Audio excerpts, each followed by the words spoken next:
Армысыздар құрметті көрермендер, сіздермен бірге Политонның кезекті саны. Бүгінгі біздің талқылайтын тақырыбымыз тәуелсіздік үшін күрес, Қарақалпақстандағы халықтық толқулар деп аталады. Қонақтарымыз Қарақалпақстандық азаматтық белсенділер Биби ханым Низанова және Аймұратов.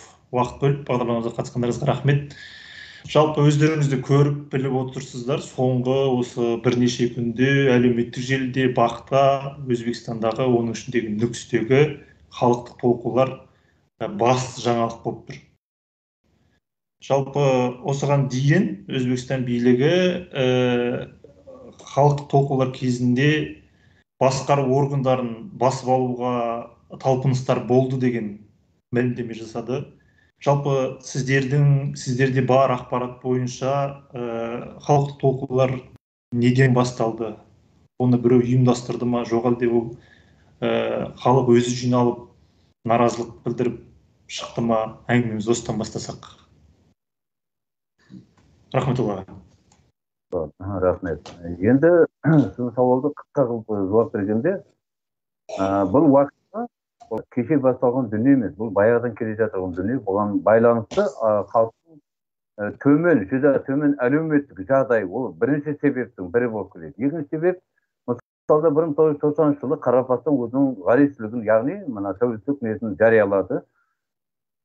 Содан кейін міне 32 жылдың ішінде қандай да бір халықаралық келісімшарт бар деген оны көрген адам жоқ. 20 жылдық, яғни 2013 жылдан бері қарай 9 жылдың ішінде Қарақалпақстан өзінің статусын жойытып, кез келген документте, мемлекет құжаттердің бәрінде Қарақалпақты автономия деп көрсеткен. Сол ең бірінші себептердің бірі. Сосын міне кешегі Қытайда үлкен форум болды, платформасы Вивтекс плюс деген, сол жерде Қытай мемлекетінің патшасы һәм де Өзбекстан мемлекетінің президенті Мирзиеев Өзбекстанның келешекте болатын реже проекттерін айтып, оған әріде конституциясына өзгеріс кіргізетін пунктын айтып, жариялағаннан кейін халықтың ішінде халықтың пікірін біліңдер деген сондай муафық біздің халық әр жерде өзінің пікірін айтып, сонымен халықтың кішкене көзін ашып, ол қалай енді Қарақалпақтың ғаришілігін қалай ол жоқ қылып жіберіп жатқанын себеп болып, сол ұшқын содан басталды. Мен айтайын деген, орман бірден жанбайды, орман ұшқыннан бастайтын, ұшқынды қайдан іздесек, бұл бүкіл депутатский корпусы, Верхний Нижний палата, законодательный Али Мәжілісі, президент Өзбекстан бәрі бұған кінәлі деп ойлаймын. Себебі бұлар жұмысын дұрыс апармаған, бағдарлап бармаған, шығарған енді бұл президенттің бұған кішкене мән беріп, назар аударып, халықтың кішкене қарау керек қой, ары бері дегенде үстіне астына қатпағына жағдайын бәрін інабатқа алу керек. Бұл жерде спонтанный решение қылды да, конечно, бұл жерде мысалы бір адам, екі адам қозғалмайды. Мен өзім активист адамын, неше жыл осы күреске атамын, системамен де мен оята алмадым халқымды. Амана бір ауыз сөзді бәрін оятып. Яғни бұл жерде халықтың ояну себебі деген сөз президенттің ойсыз асығыстықпен қабылдаған осында бір проекттердің нәтижесі аяғы ақыры осындайға алып келді деп ойлаймын, мен болдым. Бірінші себеп халықпен есептеспегені. Бірінші мәселе халықпен есептеспегені. Жоғарғы кеңестің айыбы деп ойлаймын. Ешқандай оларға ақпарат таратылмады, өзара шешім қабылдап, өзара арасында болды да, халықпен есептеспеді, санаспады ешкім бұл жерде. Бірінші мәселе. Жалпы халық өзі шықты ғой. Шетте жүрген Қарақалпақтардың, сыртта жүргендердің ешқайсының несі жоқ бұл жерде. Сырттан көтерген жоқ ешкім. Халық өзі іштен көтерілді. Бізге де өзімізге шоковый не болды ғой, былай айтқанда. Ал биліктің жаңағы басқарушы органдардың ғимараттарына халық шабуыл жасады, басып алмақшы болды деген мәлімдемесі қалай бағалайсыздар? Ондайға даже міне адамдарымыздың өздері де жіберіп жатыр. Мен қолымда даже сообщениелері тұр. Біздің даже бір магазин де бөлінген жоқ. Бір магазин. Қолдарында даже таяқ та болған жоқ. Тас та болған жоқ. Құр екі қолмен былай шықты. Ол видеода анық көрініп тұр. Бірақ халықты халықпенен жаңа не қылмай ату жазасын сразу беріп жүрді. Прямо атты. Өздері халық жазасын одан ары келтірді, ары қарай көтеріс содан ары келіп шықты. Жалпы осы аға айтасыз ба пікіріңіз? болса дұрыс айтады. Қазір көп бейне материалдар бар, басқата материалдар бар. Именно сағатты қойып, телефонды қойып, мына несін датасын дәл қойып, көшелерді снимать етіп, ана бәрі осындай өте ғибат екен дәлелдеп беріп жатыр. Ешқандай себеп жоқ атуға. Себеп халық безоружный. Бұл жерде 5 июль күні, шілде айының 5 күні рұқсат алып, бәрі как положено заң шеңберінде, низам шеңберінде үкіметтен рұқсат алып, біздер сол күні референдум болатын күні, яғни 25 июнь айынан 5 июльге дейін президент Өзбекстан айтып жатыр, халықтың мнениелерін, пікірлерін тыңдап, бұған қандай бір шешімге келіп, референдум өткіземіз деген алдында болжаған проекті бар еді.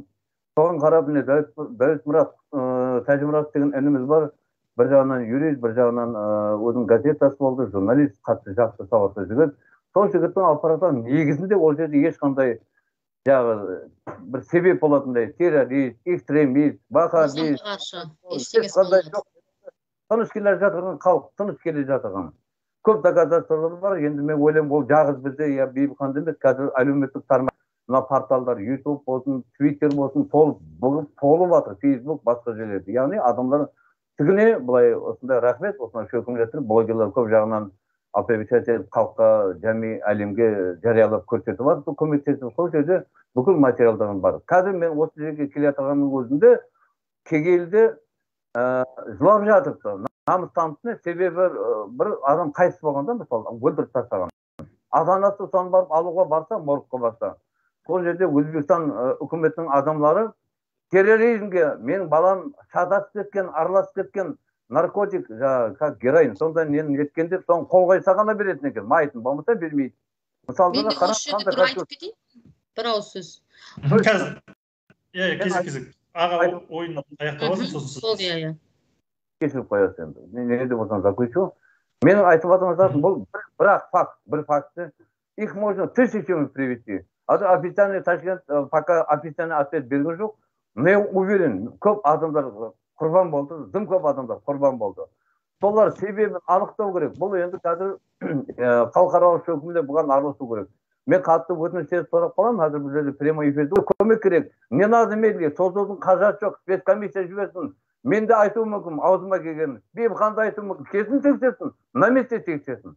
Кесін бір 100 адам, 200 адам жіберсін наблюдатель. Бір-екі адамның ештеңе бітпейді, қазақ қылып дастархан жайып, аузын майлап жібереді. Жіберсін бір, har мемлекеттен. И на месте Қарабастан изучать етсін. Страшный кошмар болып жатырса. Жақсы емес ауылдың жағдайы. Қанша адамдар безбетсіз жойылып кетті. Қанша адамдар қамап қойды. Дәулетмұрат Тәжімұрат қамап қойды. Освобождать ету керек. Бәрін шығару керек адамдарды. Өлген адамдардың үйіне моральный, материальный компенсация беру керек.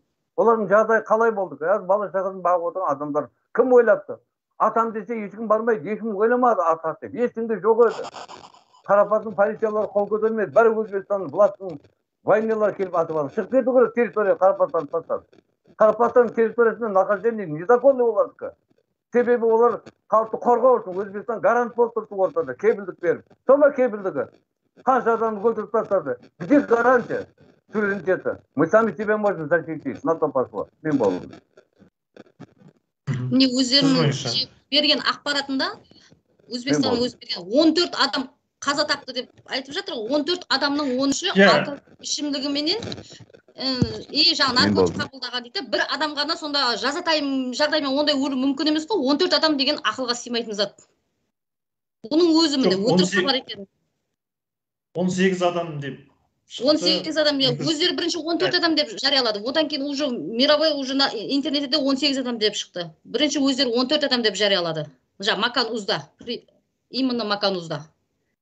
Соның 13-і жаңағы алкоголь менен наркотик дейді. Ол қалай ол бір адам ғана нечаянно өліп қалады, қалғанның бәрі наркотик менен жаңа алкоголь менен шығады. Соның өзі уже осы халықтық толқулардан кейін нүкіске Өзбекстан президенті Шавкат Мирзиёев барды және конституцияға енгізілетін Қарақалпақстан Республикасына қатысты енгізілетін баптарға өзгермейтін жөнінде мәлімдеме жасады. Жалпы қазір Қарақалпақстандағы жағдай қандай? Тәуелсіз бақ ол жақта азаматтарды тергеуге шақыру, қудалау, ұстау, қамау, репрессия жүріп жатқанын айтады. Сіздерде бар дерек бойынша қандай қазір жағдай, ахуал, халықтың көңіл күйі қандай, осы жөнінде айтып берсеңіздер.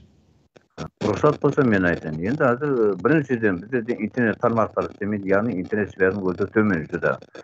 Кейде бір қосылғанда бір-екі информация алып қаламыз, сонымен тоқтады. Себебі бұл жерде компетентті органдар болады, компетентті. Мен жинаймын материалды мысалы. Маған айтады, ақсақал ретінде.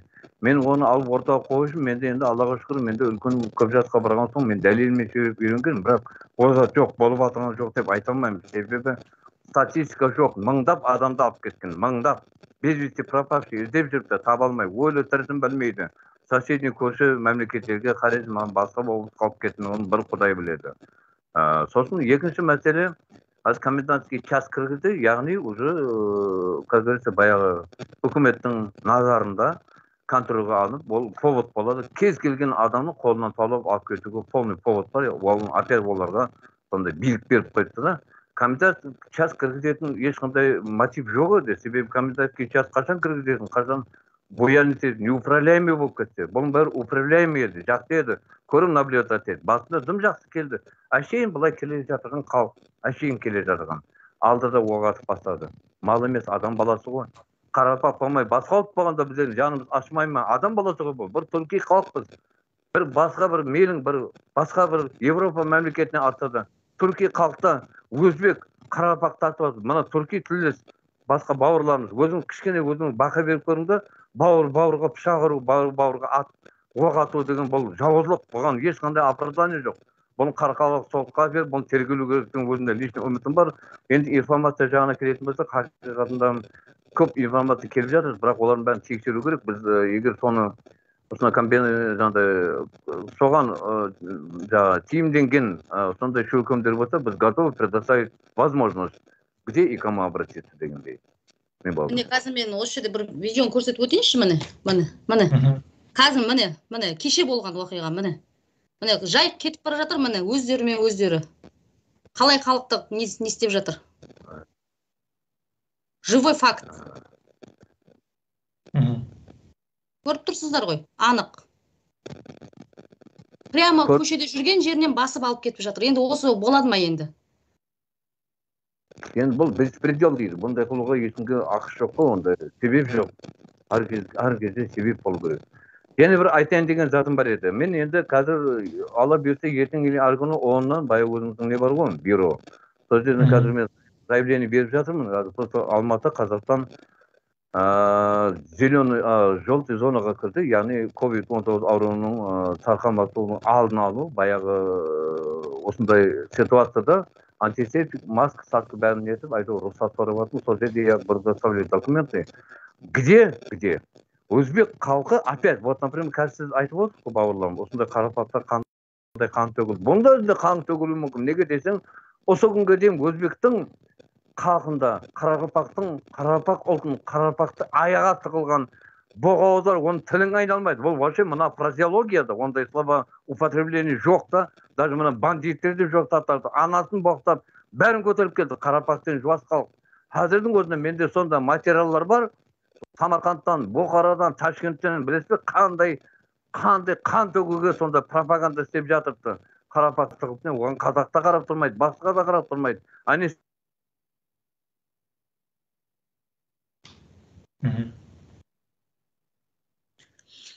Потом тағы бір мәселе айтып кететін. Осы жерде енді уже нацист не басталып жатыр да, осы жағдайға байланыстышы. Қазір, сол жөнінде сұрайын деп едім. Мына қарашы, міне, өздері обращение жасап жатыр, міне, тыңдашы. Сами себе.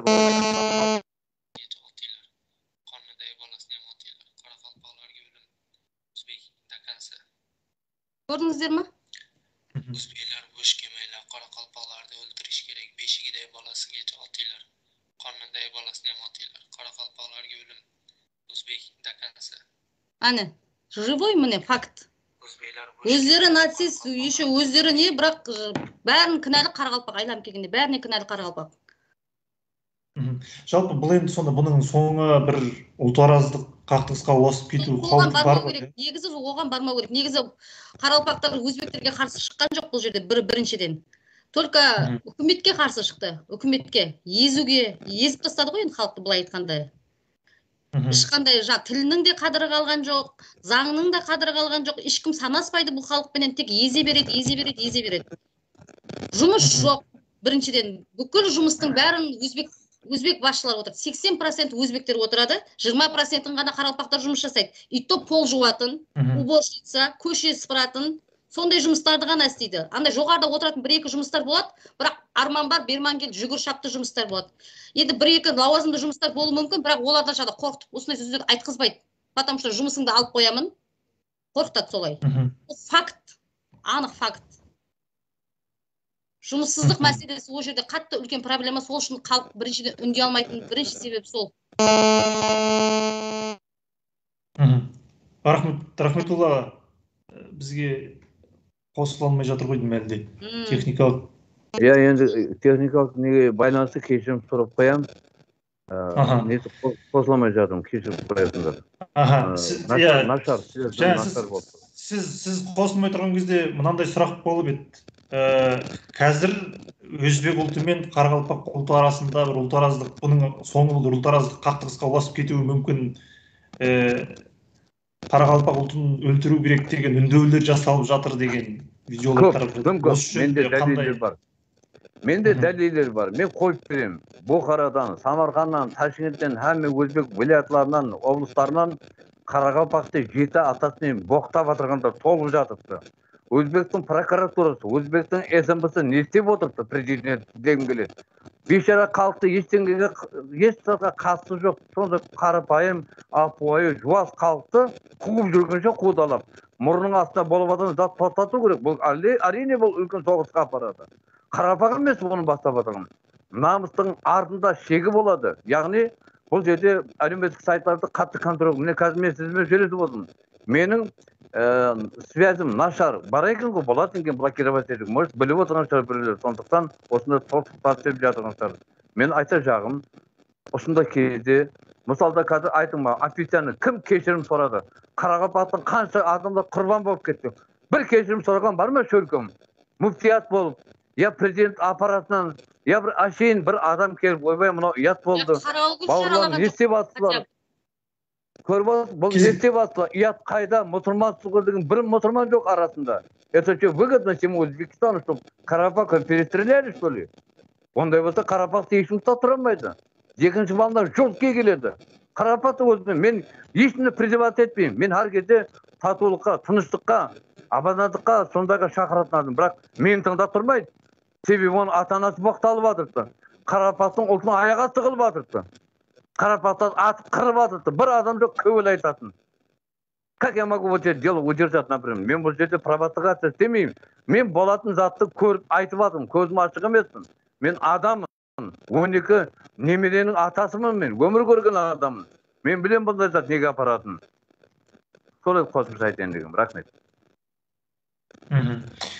Жалпы енді сіз жаңа бағдарламаның басында айтып қалдыңыз ғой, Кеңес одағы құлағаннан кейін осы Өзбекстан мен Қарақалпақстанның арасында мемлекеттік шарт болды. Ол шарт бойынша Қарақалпақстан 20 жылдан кейін халықтық референдумның нәтижесінде Өзбекстаннан бөлініп шығуға құқылы болады. Жалпы енді ол 2013-14 жылдары болды уақыт. Бірақ енді қазір қарасаңыз 20 жылды ғой, 30 жыл болды ғой. 31 жылға міне аяқ басып бара жатыр. Жалпы осы уақыт аралығында осындай сұрақтарды қойылды ма жалпы халықтық референдум өткізу, бөлініп шығу деген сияқты. Оған Өзбекстан тарапы билігі қалай жауап берді, осы жөнінде айтып берсеңіз. Енді мен, например, өзімді айтайын, мен өзім жауап берейін. Мен әлеуметтік тармақтарда осы сауалдарды көп көтергем. Менде де кісілер, жігіттер бар, қыздар бар. Бізде еш кезде оны жауап алмағанбыз. Ешкім бізде менсінбегенде.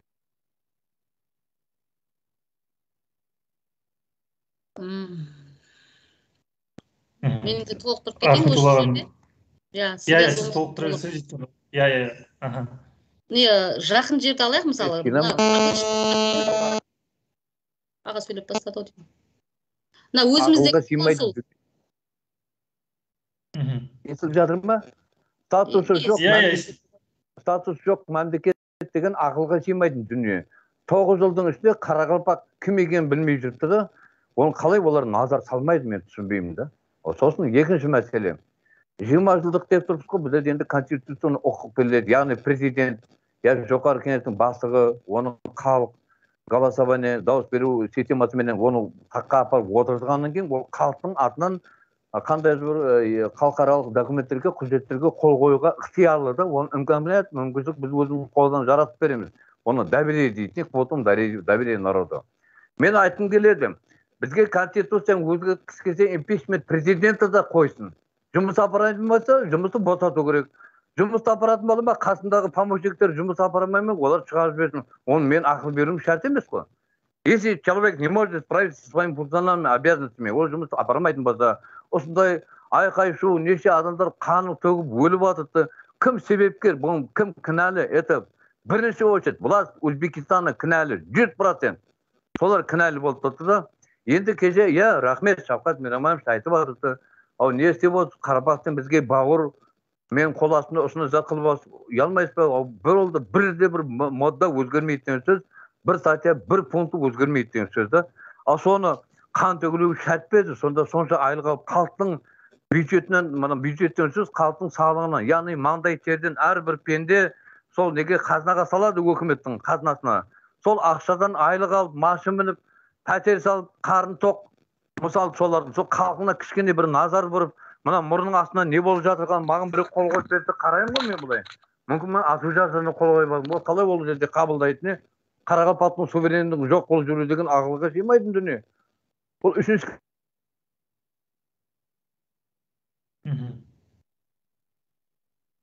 Рахметулланың интернетті тағы дұрыс ұстамай қалды ғой. Сіз жалғастыра берсеңіз, Солардың баласы интернет қосқан елдердің осындай Аллаға шүкір тәуелсіздігін аяқ астынан бір білмей қалып дегенге келмейді. Бұл мен я не могу оценить. Бұған экспертлер заключение береді, политиклер заключение береді. Мен қарапайым адам ретінде айтамын. Это кощунство, бұл простительный, бұны кешірілмейтін дүние. Себебі қан төгілді. 5 адам өтін, 10 адам өтін тоқтатуға болатын еді. Не себеп кешер тоқтады?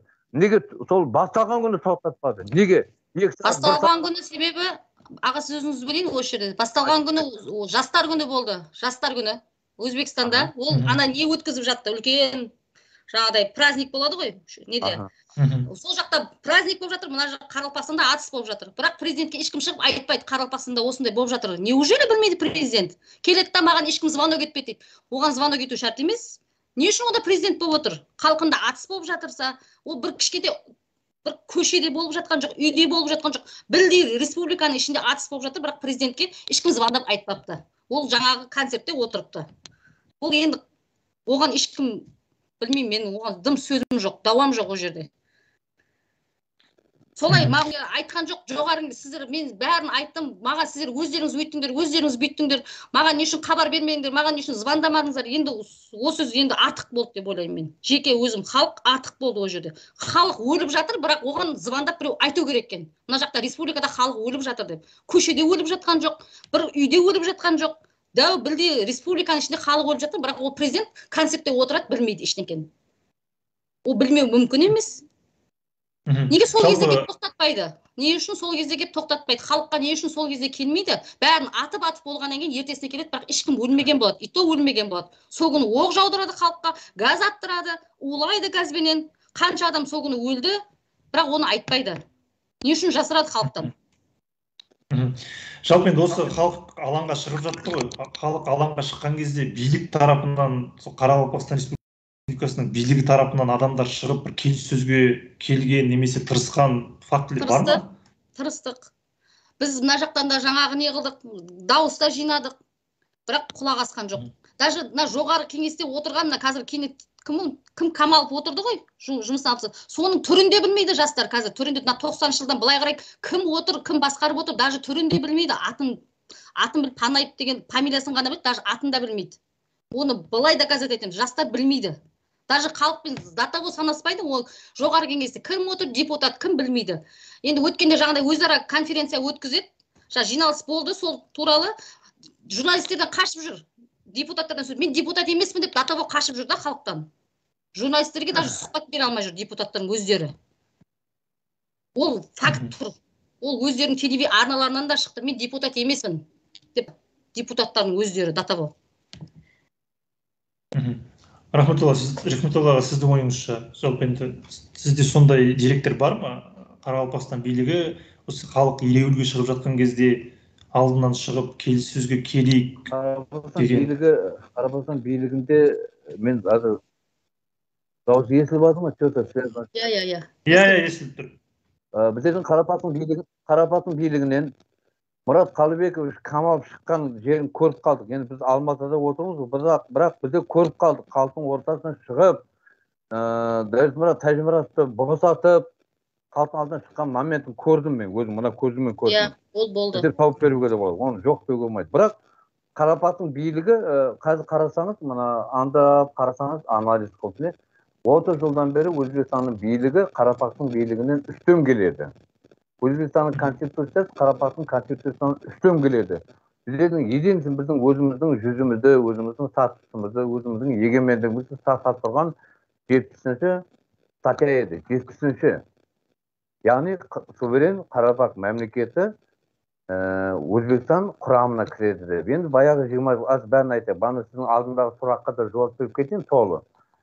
1993 жылы Қарақалпақстан народный избранный халық депутаттарының арқасында ойлады, ол дәуірде, кеңес дәуірінде автономный советский социалистический республика Қарақалпақстан деп аталды. Міне 15 мемлекеттің ұйымы кеңес дәуірі СССР деп аталды. СССР-дің кезінде Қарақалпақтан 186 депутаты менен обком партии, первый секретарь обком Карабахской автономной республики, осының декларацияны халықтың атынан жариялады, бұл халықтың ықтияры, волеизъявление народа дейді.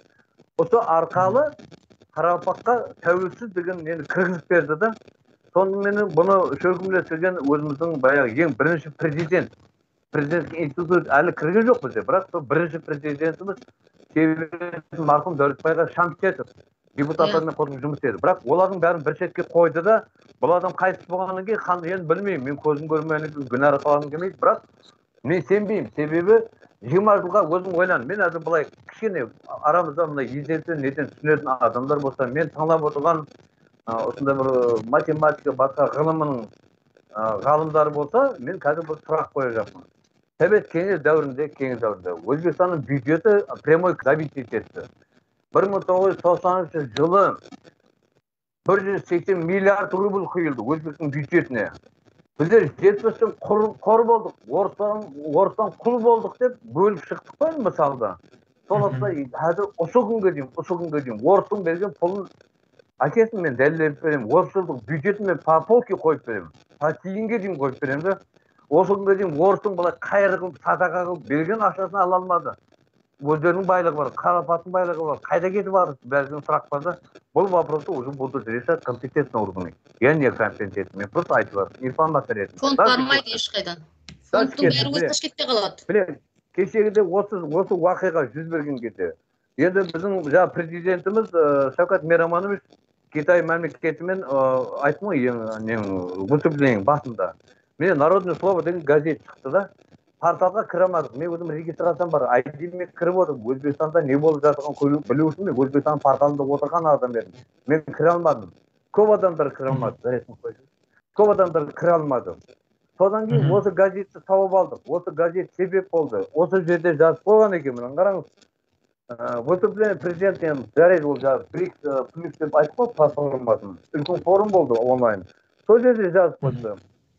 На всенародное осуждение, постановление, бұл президент Өзбекстанның постановление бойынша біздер шығып беріп жатырмыз. Бізге енді фақат тыныш, бірақ ертең бізге де қысым жасап бастауы мүмкін. Неге сөйлейсіңдер? Мен тілін қысып сөйлеп жатқан жоқ. Мен президенттің постановлениесін основание қылып, менің хақым бар. Бұл менің елім. Мен көшіп кетейін. Менің ана ватаным ол Қарақалпақ. Қарақалпақ бауырларым, менің Қарақалпақ қылмай басқа ұлт болса демесе жаным асырет себеп күнәсіз атырда өліп жатыр. Дальше кеттік. Енді қараңыз, защитник кім дейді? Міне кешегіде орында конференция бердік бізде, пресс-конференция. Міне, пожалуйста. Так, міне қараңыз. Таблица көріп тұр ма? Вилаят деп қойсыз, вилаят. Көріп отырсыз? Vilayеттен сөз бұл облыстық нетеді аударылады. Міне тағы бәрі өзбектің газеттері. Міне вилаят интернет газет, интернет желі бар, не Дан Ньюс бар. Вилаят қызылмен нетіп қойып, бәр жерде вилаят қылып қойды. Қараңыз міне. Бұл ешкі блогерлер шығып жатыр. Жеті атасы мүмкін емес. Оны алса, сенаға қойып аты жіберсе, ол жоқ. Олар ана туылмаған. Анасы жоқ. Ешек олар. Адам деп айта алмаймын. Себебі ұят, мына заты мен айтуға ұяламын да сол затты. Мен дәлелдеп берейін, келдім прокуратураға. Мен кеше де барғам, ертеңгі бармай басқарым, любоймен сөйлесем. Мен қадаладым, мен қорқатын затым жоқ. Өтіріктен ұлықтан қорқамын, Алладан қорқамын, басқа заттан қорқпаймын. Мен дәлелдеп беремін. Сонда қайда қарап отыр, өтірік мұхтияты қайда қарап отыр, парламент қайда қарап отыр, депутаттан қайда қарап отыр. Не уже мен де мына қарындасындай, я Жангелдіде, я Диварда, я Түбекеде, я тағы біреуде адамдар тайжыратта энергияларымыз айту керек. Почему они в эти вещи не работают? Это их прямая обязанность. Если вот прокуратура, если вот депутаттар, халықтың ақшасы бәрі жеп отырған айлығы, халыққа ақырдар жете алмады. Соның үшін мен ойлап отырмын. Конституцияда өзгеріс кіргізетін болса, 40 жылға дейін отырacak қазір. Берде отыра берсін, мен жауап беремін. Бірақ импичмент сен жақсы қою керек. Онда істемеу керек. Жұмысын апара алмай ма?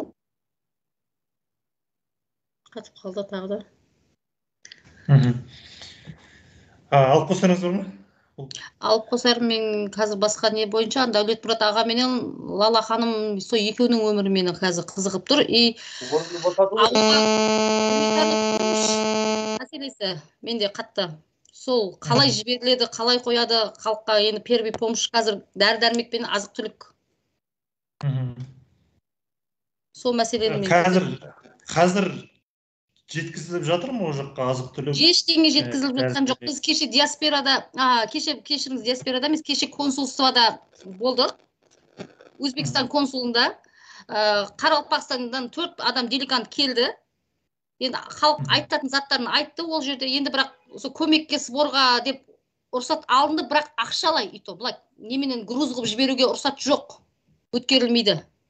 Мен соны қатты қарап едім. Мына неден отырып помощь жіберейік, хотя мына Қарақалпақтардан жинап, мына грузбенен хотя бы дәрі-дәрмекпен азық-түлікті жіберейік деп нетіп едім, шырладым, бірақ ешқандай возможность жоқ оған, рұқсат жоқ. Түсіндірді ма не себепті гуманитарлық көмек Ташкент рұқсат бермейді. Ташкенттен рұқсат ала алмайды. Только жаңағыдай ақшалар жинап бере аламыз біз. И блогерлерге жіберуімізге хақымыз бар екен болды. Блогерлер и тарайды. Оған да бірақ 100% гарантия жоқ. Мен сол мәселені қатты көтергім келген, қаттыға азық-түлікпенен бірінші очередте дәрі-дәрмен. Потому что ол жаққа жетіспейді, сырттан келмей, уже бәрі жоқ, блокировкада тұр ғой қазір люкс. Еш жерден кіріп шықпай жатыр, жетпей жатыр халыққа. Бір мәселе айтып кетсем, рұқсат болса, есіме түсіп жатыр. Енді қараңыз, кішкене мына Алла тағала берген ақыл парасатқа өткенде қалай қарастырған. Кейде біздің бүкіл әлем бізді оказывается Қарақалпақтан тәуелсіз мемлекет екен. Бәрін білдіңдер. Сосын кешіміз жайсын осылайын. Қарақалпақ суверенный республика хочет сақтап Өзбекстан біріншіден қалсын деп тұрып па енді. 32 жылдан бері Қарақалпақтың суверенді екенін біліп отыр. Бір рет тіл байрамы, бір рет Қарақалпақтың тәуелсіздік байрамын, бір рет бір байрамланбады. Айтылмайды. Неге байрамланбады? Айтылмайды. Не себеп? Кеше мойындап Қарақалпақтың тәуелсіздігін, кеше мойындады Өзбектің президенті. 32 жылдан бері мойындаған жоқ. Бір рет рұқсат берілген жоқ. Байрамаймыз деген адамдарды аяқ-қолын талап, судалап, түрмеге басып, Қарақалпақтың байрақтарын аяқ астына сындырып, білген жауабын бәрін көрсетті. Мен азыр тыңлап отырған болса, мен кеше де айтсам, естімнің де балдарына айтып отырмын. Мен готов, Мирзаевпен де сөйлесуге дайынмын. Мен қойып бердім аргументті. Егер Қарақалпақты сыйлайтын болса, хақиқатында һәм бауырым дейтін болса, неше әтілінен жақсы араласып отырып десе, уважаемый президент, осы 2 жылдан бері бір рет байрамдасуға рұқсат берілген жоқ. Бір рет. Біз алып келгенде Қарақалпақтың жоқ болды, Өзбектің кіргізді, оны сақлап алды. Неше жігіттер өлген адам жоқ, бірақ түрмеге көп қиналса, түрме соқпен ұрады ғой, Құдай сақласын, неше жігіттеріміз жатырады, аяқтарын көтере алмай, жүре алмай, инвалид болып қалады. Солар шықты осы мәселеменен. рахмет, қамалыққа жазылды. Совет министерстві пресс-конференция жүргізді. Соның бәрін жүргізген міне бөлісбаян емес, міне. Мына жігіттерді. Барып соларға тігіне сұрақ берді. Не себеп Қарақалпақтың тілін жоқ қыласыздар деп. Қарақалпақтың тілін жоқ қылacak еді. Оны алып қалдық. Енді Қарақалпақтың суверенитетін жоқ қылғысы келді. Оны алып қалдық. Біз қашан көшіреміз? Олар ашып адамдар тарих кезде 2 мыңдап, 3 мыңдап адам өлу керек пе? Бір қатер солардың. Бізде не үшін олардың қатесіне жауап беру керек? Босатсын. Темамен жұмысты босатсын. Ақкетана байқасын. Қарақалпақтың территориясын босату керек. Қарақалпақ тарихсыз, жаңағыдай егемен, тәуелсіз оның өзі мойындады. Соның үшін әр уақытта ақсақалдармен, басқалармен қойылған комментарий кеткен жойду керек. Өзін адамдарға моральный материальный компенсация төлеу керек. Себебі адамдардың бәрін босату керек. Ол менің талабым, елінің талабы. Босатсын бәрін. Себебі олар түрмеге апарып қатып болды. Интернетті қорсын. Бізде біліп отырмыз керек, ауылда не болып не қойған. Кешірім сұрады. Қарақалпақтың әлі кешірім сұрады. Рахмет. Жалпы жаңа гуманитарный помощьты жолға қою мәселесіне қатты қолға алса екен. Сол ешкім ол теманы көтермей жатыр қазір. Қалай ішіп жеп жатыр, қалай дәрі-дәрмек беріп жатыр ол жаққа, оны мен ешкім қазір несі болып жатқан жоқ. Құр қара халық қиналып жатыр ана жерде. Потому что бізде Нүкісте адамдар жасайды, мына жақтағыдай магазинде толып тұрмайды заттар. Райондар бір-біріне бартер есебінде, біреу үйінде барын әкеп сатады, біреу үйінде жоғын алады. Бір-бірімен алмасады заттар.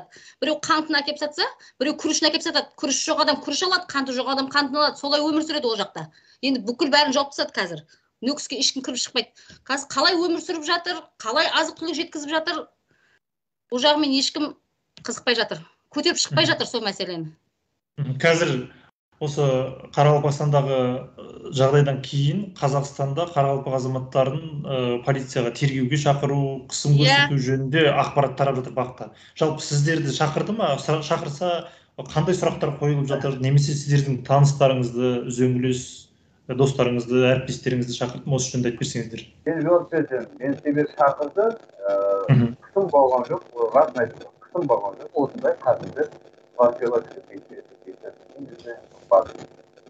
маған полиция бөлімінде өтініш акиматқа да шақырды. Өтініш етті. Себебі Қарақалпақта отқа алауға айналып, мемлекеттер арасында қарым-қатынасқа қауіпті зиян тимесін деген мағынада шақырды. Ешқандай бір қысым деп болған жоқ. Мен алдыңғы сақтаса отырмын мен.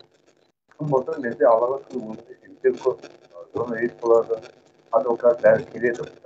Көмекке тұрады, олардың айтқанынан жаңағыдай мынандай үлкен отқа шықпасын деп айтып отыр, алау болып кететін, қанды болып кететін. Бірақ Қарақалпақ ең жуан халық қой, ешқандай шарттары жоқ. Аллаға шүкір. Ешкімнің несі жұмысы жоқ. Наны менен шайын тапса соған мәз, күнін көрсе соған мәз. Қазаны қайнаса болды. Қазақстанға да рахмет. Басқасына да рахмет. Қазақстанға күн көріп, халық жағасын бағып отыр. Ауылда күн көру мүмкін емес. Айта беріңіз, болды. Сізді шақырды ма? Жоқ, мен лишний өзім шақырған жоқ. Бірақ мен достарымды шақырған естідім. Солай бірақ қысым болмады. Просто жаңағыдай допрос дей ма, не дейді? Сұрақ жауап. Көрсетпе сондай болды, бірақ андай қысым болып, андай қамау деген ондай болмады. Бірақ мен кеше естім, нелерде жүр, интернет тармақтарында жүр, видеолары жүр. Өткенде сондай конституция деп алып шыққан кезде, жаңа қаскелеңде болған жағдай сол. Болған кезде біз нені конституцияны өзгермеуін қалаймыз деген адамдардың бәрін алып кетіп, бір 10 шақты баланы қамап тастағаны, миграциядан келіп, ол бірақ факт бар. Ол өзі обращение жасады, о балам, видеовизитпен обращение бізді міне кеше шыққан үшін осындай алып бара жатыр, кетіп бара жатырмыз деген видео обращениесі бәрі бар. Қаскелеңде. Жалпы шақырған азаматтарға қандай сұрақтар қойыпты? Жаңа достарымды шақырды деп айттыңыз ғой. Не жөнінде сұраған, сол жөнінде айтып бере аласыз ба? Не жөнінде сұрағанда сол андай нелерге араласып жатқан жоқсыңдар ма, саясатқа араласып жатқан жоқсыңдар ма, сол секілді ғой.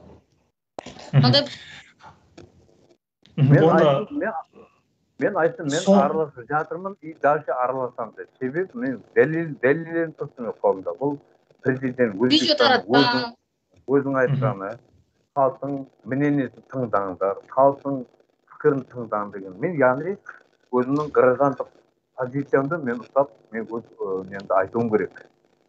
Өз ойымды айтуым керек, пікірімді айтуым керек. Соның үшін, иә, болды сұрақ. Бірақ адамдарды қан төгуге, не төгуге керегі жоқ. Бар болса, қой, я готов ответить. Заңның алдында мен жауап беруге дайынмын. Мен әр аузынан тамған әріпке жауап беретінмін. Мен ешкімде қан төгуге шақырмағанмын. Именно қан төгуді тоқтатын деп кеттім. Қазір міне негізі атпау керек еді. Халықты атпау керек еді. Балахан кім еді аты? Сол қыз түсінікті, жалпы енді енді қазір. иә, түсінікті, жалпы енді біздің Қалықанова уақытымызда Лалахан менен кешіріп қойыңыз. Қалықанова Лалахан менен Дәулетмұрат Тәжімұратты босату керек. Соған бір өтініш қылып Екі кісі көтеріп шықты сол мәселені. Екі кісі ғана. Журналистер көмек етіп, соны бір Өзбекстан үкіметіне жазып қойып, кішкене бір өздеріңіздің бір көмегіңізді істеп отырып, Қарапастың әділдік президентпен алып шығуға көмек етсеңіз, олар қатты шыншыл, Өтінеміз. ақиқатты айтатын дұрыс адамдар еді. Бейгүнә кетпесін, өліп кетпесін. Санаулы адамдарымыз ғой. Санаулы адамдарымыз. Қорықпай шықтырып келетін адамдарымыз кетіп жатыр қазір. Қамалып, безбесті, қайда екенін ешкім білмейді. Тірі өлсін білмейді. Болды ма? түсінікті. Жалпы енді соңғы сұрақ деп оқыңыздар, біздің де уақытымыз жақындап қалыпты. Қысқа нұсқа жауап берсеңіздер, бұдан ары қарата оқиға қалай өрбиді, жалпы Қарақалпақстанның болашақтағы тағдырын сіздер қалай бағалайсыздар, қалай елестетесіздер, осы жөнінде қысқа нұсқа айтып берсеңіздер. Қарақалпақтың келешегі өз қолында тұрады. Яғни халықаралық шөлкөмнің определениесі бойынша там регламентировано. Әр халық өзінің саморазвитиеге құқылы. Бірақ Қарақалпақтың 32 жылдан бері государственный бюджеті жоқ, 32 жылдан бері өзінің национальный валютасы жоқ. Бізге голый суверенитет, саясат жоқ, тас-таза голый суверенитет қалдырды. Соның өзін алып қойып жақта. Енді осы суверенитетке күш берді. Өзбекстан президенті, һәм Өзбекстан халқы кішкене лояльный болып, ойланып, бізде бір Алланың жарасынан ұлтымыз деп өзін жіберсе болды. Өз күні жақсы көрді, Өзбекстан аспанға шығып кетті, байып кетті, қастеріміз жоқ. Қарақалпақты өзі қойса, Қарақалпақ бір емес, 3 Өзбекстанды бағады, 3 Өзбекстан, Бөлөкстан, 3 Өзбекстан. Азыр Қарақалпақтың дарамады, Өзбекке пайдасы жоқ, я Қарақалпаққа пайдасы жоқ, шенеуніктердің қалдырып кетіп жатыр. Мен голословный обвинение емес, мен дәлелдеп беремін, қанша экспорт болып жатыр, қанша подземный, надземный байлықтар кетіп жатыр, оның бәрі егер Өзбектің бюджетіне қосылғанда, бұл басқаша болар еді. Несі бюджет Өзбекстан еді? Соның үшін мен ойлап жатыр сонда, Өзбекстанмен шатағымыз жоқ, ол өзінің несін өздері жауап береді. Халқының алдында да, Құдайдың алдында да. Бізге Қарақалпақстанды тыныш қою керек. Қарақалпақстан өзінің путін развивать ете алады. Себебі бір жағы Қазақстан, бір жағы Түркменстан, бір жағы Өзбекстан. Үш приграничный районда үлкен потенциал бар. Коммуникация, экономика, жол байланысы, су байланысы, автотранс, магистра байланысы.